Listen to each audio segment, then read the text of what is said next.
두 달 동안 주님의 기도를 구절구절 나누어서 살펴보려고 하는데, 오늘은 그 전에 너희는 이렇게 기도하라 라고 가르치시기 전에 이런 기도는 본받지 말라, 이렇게 말씀하신 대목을 함께 다루면서 주기도문으로 들어가려고 합니다. 주기도문을 시작하는 마태복음 6장 9절은 이렇게 시작하죠. 그러므로 너희는 이렇게 기도하라. 오늘 읽은 말씀은 그러므로라고 하는 것이 무엇인지를 말해주는 본문이겠죠. 여러분 성경을 읽으실 때 접속사를 잘 읽으시는 것은 굉장히 중요하다. 제가 누누이 강조하는 말씀이죠. 읽다가 접속사가 나오면 앞뒤 관계를 잘 따져보시는 것이 중요합니다. 그러니까 예수님은 너희는 이렇게 기도하라 라고 가르치시기 전에 이렇게 기도하는 것은 맞지 않아. 이런 사람들의 기도를 본받으면 안 될 거야. 너희는 이런 사람들이야. 하나님은 이런 분이야. 이런 이야기를 하시는 거예요. 그러고 나서 그러므로 이렇게 말하는 거죠. 사실 기도는 모든 종교에 다 있습니다. 그렇다고 모든 종교인들이 기도하냐? 그렇진 않은 것 같아요. 그런데 종교가 없는 분들도 기도하는 분들이 있습니다. 우리가 기도라는 이름을 붙이진 않지만 마음의 간절히 원하는 것을 누군가에게 이렇게 내어놓거나 아니면 뭐 어떤 자연을 향해서 빌거나 하는 모든 행위도 기도라고 할 수 있겠죠. 종교가 있건 없건 사람들은 자기 힘으로 해결할 수 없는 어떤 문제 앞에 만나면 무엇인가 더 큰 힘 앞에 우리를 의존하게 되는 것 같습니다. 그래서 모든 사람들은 기도하는 사람이다, 이렇게 보아도 크게 문제는 없을 것 같아요.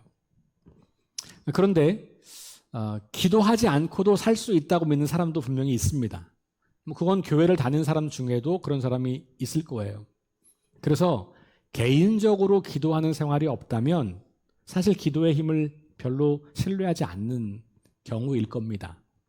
교회에서만 기도하고 정해진 순서에만 기도에 참여하는 것으로 우리가 기도를 한다고 한다면 아마 그런 분들은 하나님의 살아계심을 인정할지는 모르겠으나 하나님이 지금도 우리 가운데서 일하신다고 하는 것은 잘 인정하지 않는 믿음일 수도 있겠다는 생각을 해봐요. 그러면 모든 종교가 기도가 있고 모든 사람들도 기도할 수 있는데, 기도하는데 우리 그리스도인들과 그들의 기도는 무엇이 다른가? 아니, 달라야 하는가? 왜 달라야 하는가? 이런 질문을 우리가 해볼 수 있지 않을까요? 교회에 나오는 사람과 다른 종교를 가지고 있는 사람의 기도 내용이 똑같다면, 그 대상만 하나님과 다른 신이라면, 그러면 과연 그것이 기독교적인 기도라고 말할 수 있겠는가? 우리는 그런 질문을 드려보는 거죠. 예수님께서는 그렇지 않다고 말씀하신 거예요. 그래서 너희는 그들을 본받지 말고, 오늘 8절 말씀에 보면 그렇게 말하고 있죠. 그러므로 그들을 본받지 말라. 그들은 이 앞에 나와 있는 두 가지 종류 사람이에요. 외식하는 자와 이방인들. 그들도 기도해요. 그런데 그들의 기도를 본받지 말고 이렇게 기도하라 라고 하시면서 가르쳐 주신 것이 주님의 기도예요.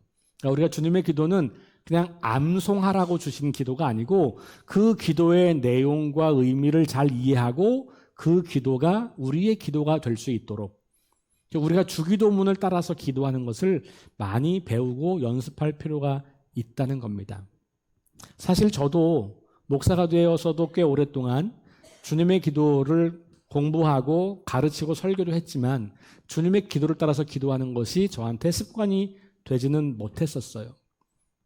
그러다가 그것이 습관이 되고 그 주님의 기도를 따라서 기도하는 것을 훈련하고 나니까 그것이 익숙해지고 기도할 때마다 그런 기도를 자주 드리게 됩니다. 모든 기도를 그렇게 드리진 않겠지만 그러나 자주 주님의 기도를 따라서 기도를 드리려고 애를 쓰고 있습니다. 그러면서 저는 제 개인적으로 제가 무엇인가를 원해서 필요해서 하는 기도가 아니라 하나님과 깊은 교제 가운데 하나님을 더 알아가고 하나님의 뜻을 분별하게 되는 그런 은혜를 누리고 있다고 말씀드리고 싶습니다. 기도를 다르게 해야 되는 것만이 아니라 성경 전체는 우리가 누구인지를 말하고 있고 그 우리는 어떻게 살아야 하는지를 말하고 있는 책이거든요. 그래서 성경 전체의 핵심은 그들을 본받지 말고 이렇게 살아라, 이렇게 요약할 수도 있어요. 레위기 19장 2절은 내가 거룩하니 너희도 거룩하라 이렇게 말하고 있잖아요. 예수님께서는 하나님의 온전한 삶과 같이 너희가 온전하라 이렇게 말하고 있는 거고요. 이게 다 다르게 살라라고 하는 거잖아요. 그 다르게 살다는 말을 종교적 의미로 해서 거룩이라고 말하는 거예요. 거룩은 뭔가 확연히 다를 때 거룩하다 말하는 거거든요. 이스라엘 백성들이 애굽에서, 이집트에서 노예처럼 살아갈 때 그들을 불쌍히 여기셔서 하나님께서 모세를 부르시고 그들을 가나안 땅으로 인도해서 새 나라를 만들어 주셨어요. 그것은 사실은 그 앞으로 올라가면 아브라함에게 먼저 했던 약속이에요. 아브라함은 그 아버지가 우상을 만들어 장사하던 사람이었어요. 하나님을 알지 못하는 집안의 사람이었어요. 아브라함이 뭘 잘해서, 이스라엘이 뭘 잘해서 그들을 구원한 게 아니에요. 하나님의 은혜로 그들을 구원한 거죠. 우리 지난 디모데 후서에서 계속해서 나왔던 핵심이 뭡니까? 은혜로 말미암아 우리가 구원받았다라는 거잖아요. 이스라엘 백성들이 가나안 땅에 들어가서 살게 된 것도 은혜 때문이잖아요. 그들이 그것을 상으로 받을 만한 뭘 자격이 있었던 게 아니거든요. 은혜로 하나님 나라 백성이 되고 하나님 나라를 세워가는 사람들이 되었을 때 그때 하나님께서 이스라엘 백성들에게 이제 너희는 이전과 다른 존재니, 이전에는 이집트에서 종살이 하던 너희가 이제는 자유민이 되어서 하나님 나라 백성으로 살게 되었으니 그러니 다르게 살아라 라고 해서 주신 게 율법이에요.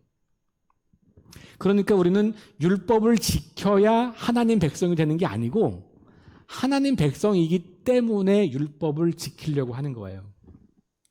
율법을 지키지 못하면 우리가 하나님 백성에서 탈락되는 게 아니고 하나님 백성이 이미 되었기 때문에 그 믿음으로 우리는 하나님 백성다운 삶을 살려고 주신 그 가이드라인을 따라서 살아가려고 하는 거예요. 예수님께서 마태복음에서 이 산상설교가 있고 5장부터 7장까지 그리고 그 가장 가운데 토막에 있는 게 주기도문이에요. 그러니까 산상설교의 핵심부에 있는 노른자가 주기도문이에요. 그런데 이 산상설교라는 건 뭡니까? 제자들에게 너희가 이제 나의 제자이니 그리고 하나님 나라를 차지한 하나님 나라 사람들이니 이제는 이렇게 사는 거야 라고 그 삶을 알려주신 거예요. 이렇게 살아야 너희가 제자가 되는 거야 이게 아니고 너희의 공로와 관계없이 하나님의 은혜로 하나님의 사랑을 입은 사람이 되었기 때문에 그래서 너희는 좀 다르게 사는 거야. 근데 그게 이런 거야. 그렇게 주신 게 산상설교라는 거죠. 다시 말하면 성경 전체에 있는 율법이나 규범이나 어떤 명령 이런 것들은 그렇게 살아야 하나님 나라 백성이 되는 조건으로 주신 게 아니고 그렇게 살아야 우리를 사랑해 주신다고 하는 조건으로 주신 게 아니고 아무런 조건과 자격과 능력과 공로가 없지만 하나님이 우리를 용서하시고 받아주셔서 내가 너의 아버지가 되고 너의 하나님이 되고 내가 너를 지키고 내가 너를 보호할 거야 라고 하는 그 언약 때문에 하나님의 자녀가 된 우리들에게 앞으로는 너의 인생을 계속 죄에 망가뜨리는 인생으로 살지 말고 하나님을 닮아가고 예수 그리스도를 닮아가는 인생으로 살아라 라고 그 삶을 너무 사랑하셔서 그렇게 주시는 말씀이라는 거예요. 이걸 오해하면 우리는 말씀대로 살아야 하나님의 사랑을 받는다라고 오해하는 거예요. 그 율법주의가 그런 거죠. 그게 아니고 하나님이 사랑하셔서 우리를 바꾸어 주셨기 때문에 거기에 합당한 존재로서 거룩한 삶을 아름답고 선한 삶을 살아가는 건데 그 구체적인 내용들을 율법으로 또 예수님께서 말씀으로 우리에게 주신 거다. 성경이 바로 그런 책이라는 거예요. 그러니까 기도만이 아니라 우리의 삶이 이제 우리는 완전히 다른 종류의 삶이 된 거기 때문에 그러니 기도도 달라지는 거 분명하죠. 삶의 목표가 달라졌고 삶의 방향이 달라졌고 인생의 가치가 달라졌다면 내가 기도하는 내용도 달라질 수밖에 없는 거예요. 그러니 우리가 하는 기도를 잘 점검할 필요가 있습니다. 성경에는 많은 사람들의 기도가 나와요. 예수님의 기도도 있어요.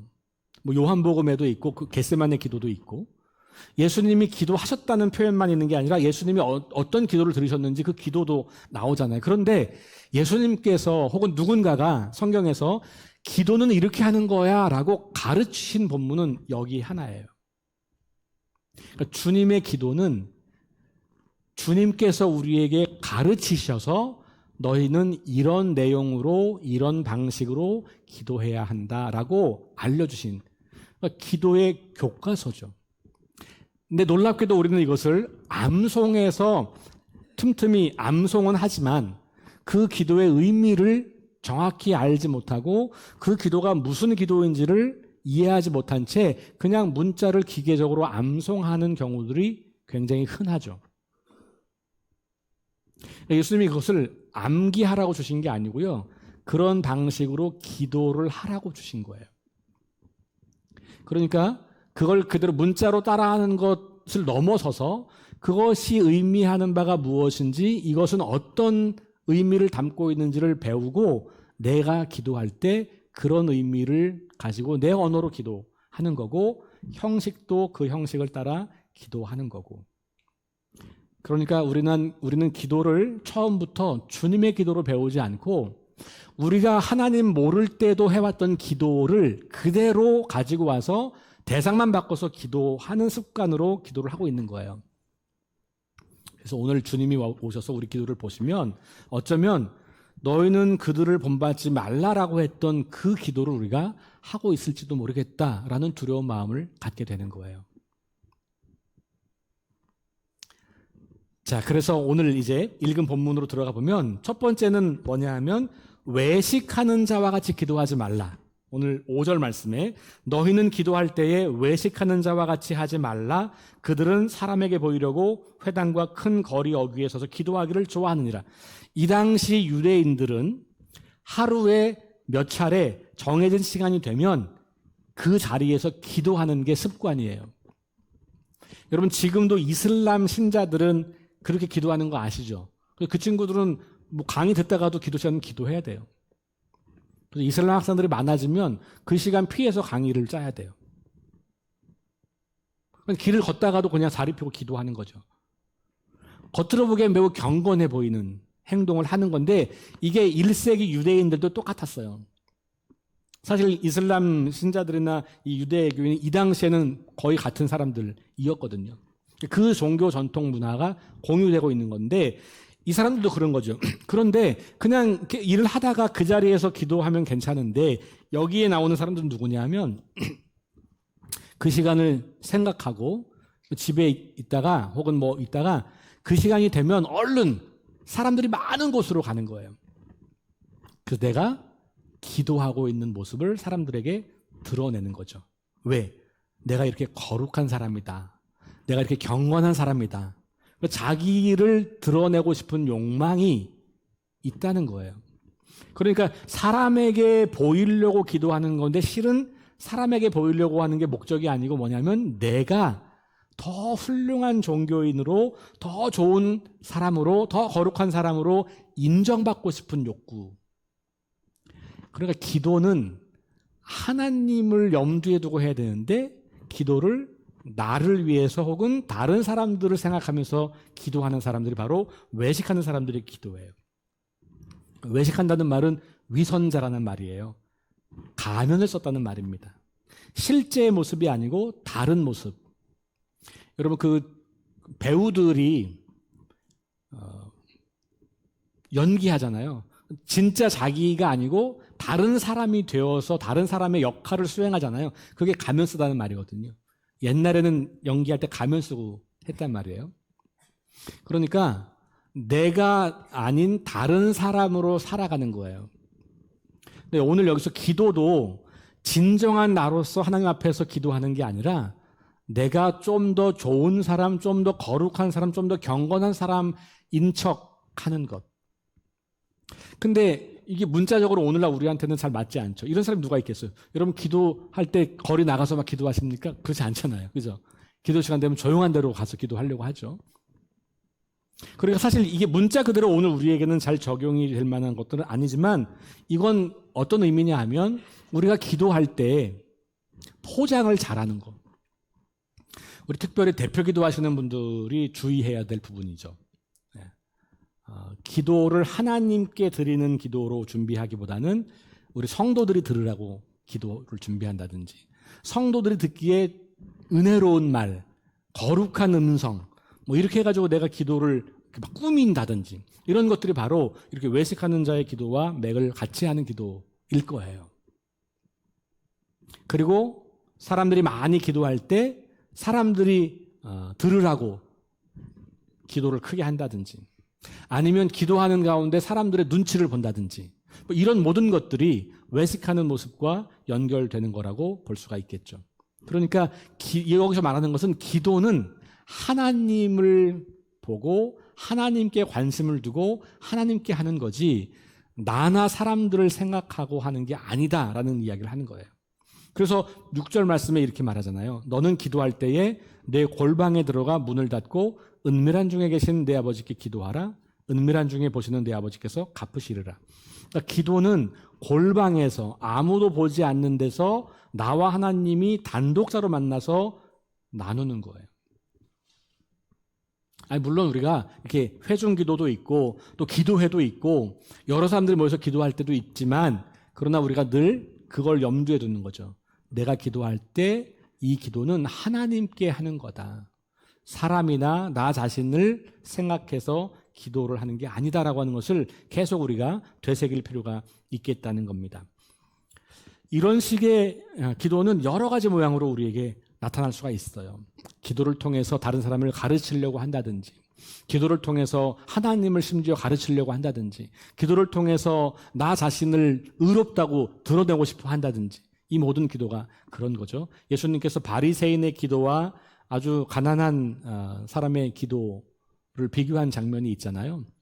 이 바리새인은 하나님께 와가지고 나는 의로운 사람입니다. 뭐 내가 저 죄인이 되지 않은 게 감사합니다. 뭐 이러면서 자기를 계속 드러내는 기도를 한단 말이죠.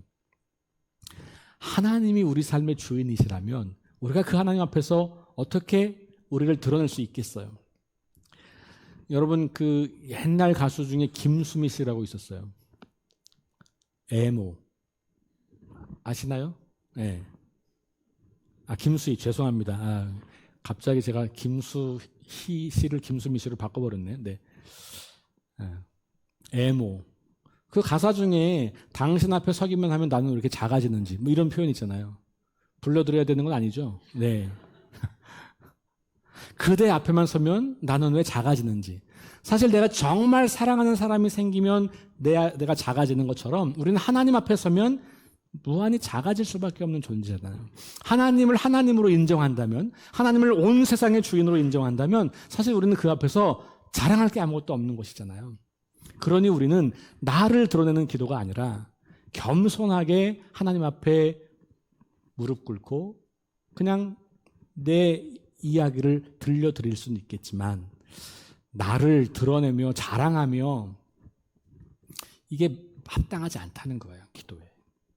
하나님 나라 백성의 기도는 하나님을 우리 삶의 주인으로 우리 인생의 왕으로 모시는 사람들의 기도이기 때문에 겸손하게 하나님 앞에 무릎 꿇고 나아가는 기도. 은밀한 중에 보시는 하나님 앞에 나아가서 그 은밀하게 하나님과 교제하고 사귀는 것. 근데 기도에 대한 정의를 여러분들이 내려보시면 좋은데 많은 사람들이 기도를 뭐라고 생각하냐면 내가 원하는 것을 얻어내는 통로라고 생각해요.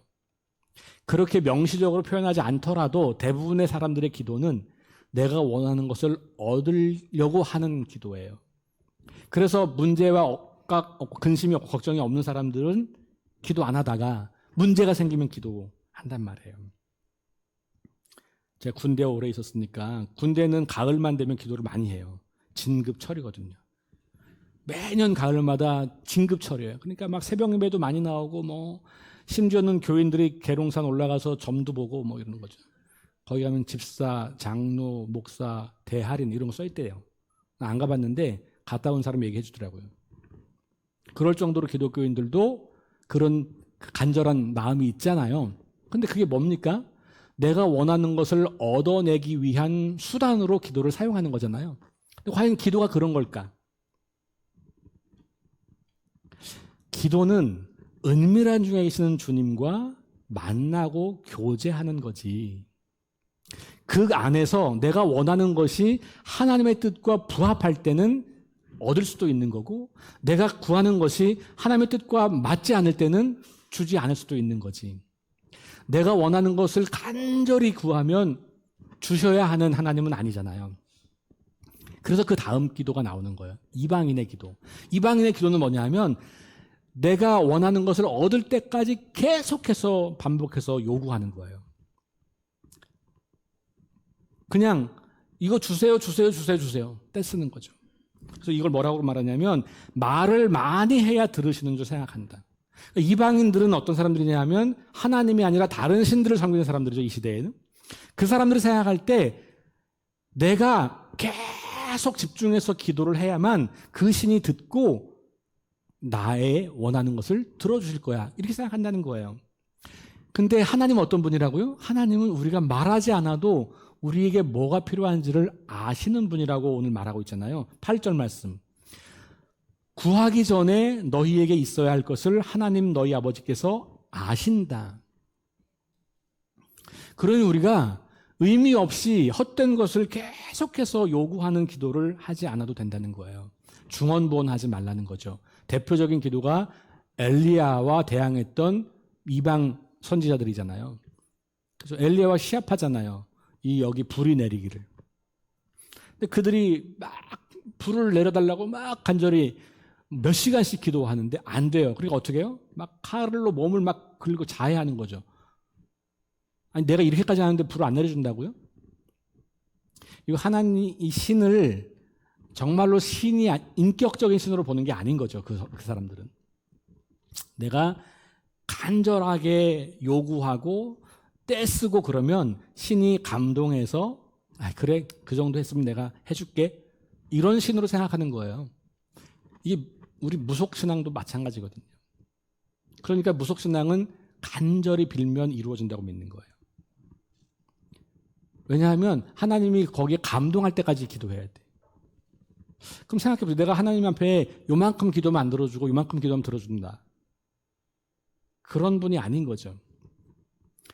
그러니까 예수님께서 우리에게 분명히 이렇게 말씀하시면서 또 다른 데서는 너희가 간절히 구하면 얻는다는 표현이 있기도 하죠. 간청하는 기도 나옵니다. 그런데 중요한 것은 하나님의 뜻대로 구하는 것이 전제가 되는 거죠. 언제나. 내가 원한다고 다 주는 것이 하나님이면 내가 하나님이고 그분은 내 종인 거죠. 그러니까 내가 그렇게 생각하니까 어떻게 돼요? 내가 원했는데 기도했는데 안 주면 화내는 거죠. 왜 안 줘요? 줘야지. 아니 하나님께 맡겨놨냐고요 우리가. 응? 아니잖아요. 가만히 생각해 보면 우리는 기도를 통해서 하나님을 조종하고 통제하려는 사람들이 있어요. 근데 이방인들이 그렇게 기도한 거예요. 기도를 통해서 하나님을 조종하고 통제해서 내 마음대로 원하는 것을 얻는 것이죠. 근데 예수님께서 분명히 말씀하시는 거예요. 그렇게 기도하지 말라. 그럼 어떻게 기도하냐? 그게 이제 다음 주부터 주기도문을 통해서 배울 건데 여러분 이미 다 암송하시잖아요. 그렇죠? 그러니까 이제 제가 숙제를 드립니다.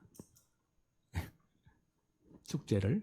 다 암송하시는 그 주기도문을 그냥 암송하고 말지 말고 그냥 일주일에 한 번 정도, 이번 주간에 한 번 정도 천천히 읽으면서 이건 무슨 뜻일까? 이건 이렇게 기도한다는 건 과연 어떤 것일까를 좀 생각해 보세요.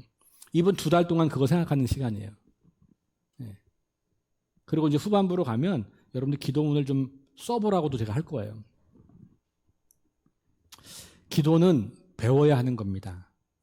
왜냐하면 주님께서 가르쳐 주셨기 때문에.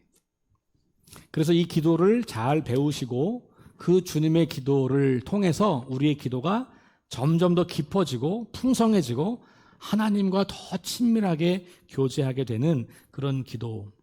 그렇게 기도하는 여러분들이 될 수 있기를 주의 이름으로 축원합니다.